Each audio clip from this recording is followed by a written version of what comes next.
Témoin RMC. Bonjour Jonathan Denis, vous êtes le président de l'ADMD, c'est l'association du droit à mourir dans la dignité. Vous faites partie de ceux qui plaidaient pour cette loi sur la fin de vie demandée et promise désormais par Emmanuel Macron. Et vous publiez un livre de témoignages, vous publiez ce livre qui sort demain, dans lequel vous racontez la fin de la vie de votre père, qui est mort en 2008 d'une euthanasie pourtant illégale. Il vous appelle. Vous êtes à ce moment-là en Suède, vous rentrez d'urgence à Paris parce que vous comprenez qu'il a acheté sur Internet une pilule pour en finir. Et lorsque vous arrivez, il est déjà dans un coma profond. Qu'est-ce qui s'est passé à ce moment-là, quand vous et votre frère, vous découvrez votre père dans cet état de coma profond ? Il faut savoir déjà qu'il avait un cancer généralisé et qu'on avait eu cette discussion avant. Et qu'il m'avait fait tenir cette promesse qui était de l'accompagner jusqu'au bout. Donc effectivement, il s'est procuré quelque chose qui n'a pas eu l'effet escompté. Il est tombé dans un coma irréversible, transporté à l'hôpital. Donc évidemment, mon frère intervient pour que les pompiers arrivent, puisqu'on a compris ce qui s'était passé. Et à l'hôpital, j'ai la chance de tomber sur un médecin qui connaissait mon papa, qui comprenait ce qu'avait voulu faire mon père, et qui m'a dit on va l'aider. Et quand je lui ai demandé ça veut dire quoi on va l'aider, il m'a dit bon, on va accélérer les choses. Et mon papa a été accompagné, mais comme des centaines d'autres Français l'ont connu, voire des milliers d'autres Français, dans le cadre d'une euthanasie, on dit clandestine puisque illégale, d'autant plus à l'époque dans notre pays. Cette petite phrase, on va l'aider, Oui.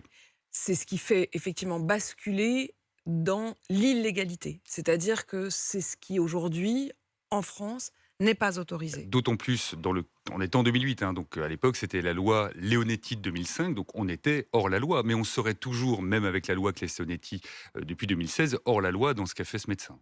Qu'est-ce qui se serait passé si ce médecin n'avait pas accéléré les choses ? Ce que j'ai du mal à comprendre, c'est que votre père était déjà Oui, mais dans ça un aurait pu coma durer des jours, profond. des semaines, des mois peut-être, et ce n'était absolument pas ce qu'il souhaitait. Il avait eu des souffrances physiques et psychiques qu'il les jugeait insupportables. Il avait décidé, ce moment, de dire stop. C'était sa liberté, c'était son libre choix, et c'était à nous de le respecter. Jonathan Denis, cette pilule, il se l'est procurée sur Internet. Ça veut dire qu'il y a une sorte de marché parallèle de la mort ? Non, c'est pas un marché parallèle de la mort, mais vous pouvez aujourd'hui vous procurer, on le sait, il y a des personnes qui ont même été mises en examen pour cela, pour se procurer des pilules ou des substances létales. Oui, on peut en trouver sur Internet. Oui, il y a des médecins aussi qui aident, on le voit bien, il y a des médecins parfois qui sont traînés devant des tribunaux pour avoir aidé de leurs amis à pouvoir en finir parce que leur souffrance était insupportable.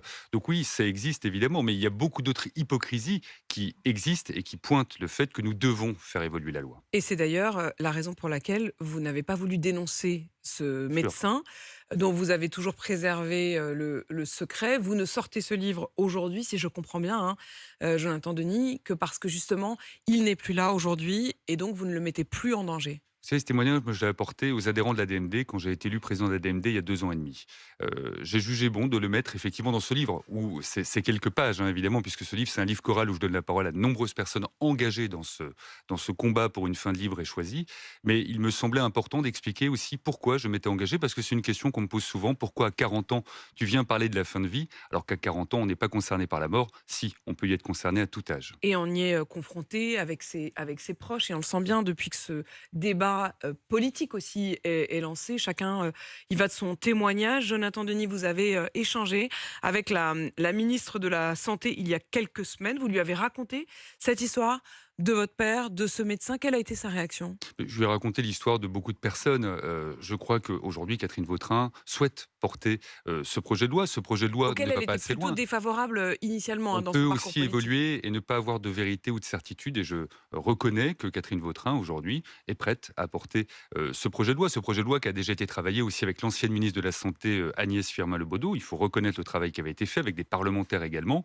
Mais aujourd'hui, le moment est venu que les parlementaires s'en saisissent et puissent l'améliorer, parce qu'il y a de nombreux points aujourd'hui qui ne vont pas dans ce projet de loi et qui, hélas, devraient encore condamner des personnes à partir à l'étranger. Il y a bien sûr les clauses de conscience des médecins, il y a aussi toutes les clauses pour pouvoir accéder ou non à cette demande. Le débat est lancé en tout cas, et il sera poursuivi au Parlement en mai avec donc ce projet de loi qui devrait arriver devant les députés. Merci Jonathan Denis Merci à d'être vous. venu dans ce studio.